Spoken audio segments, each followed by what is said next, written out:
இப்போது வரும் கதையை எழுதி உருவாகியவர் செல்லதுரை.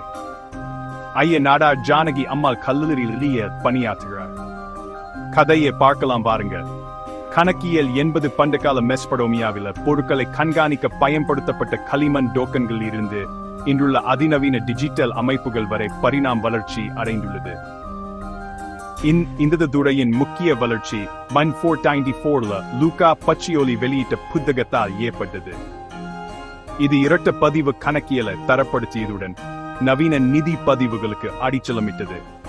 தொழில் புரட்சியின் போது கணக்கிய முறைகள் மேலும் முறைப்படுத்தப்பட்டு அது ஒரு தொழிலாகவே அங்கீகரிக்கப்பட்டு 20ஆம் நூற்றாண்டில் ஏற்பட்ட நிதி நெருக்கடிகள் கேப் மற்றும் IFRS போன்ற தரப்படுத்தப்பட்ட கணக்கியல் கோட்பாடுகளை உருவாக்க வழிவகுத்தன.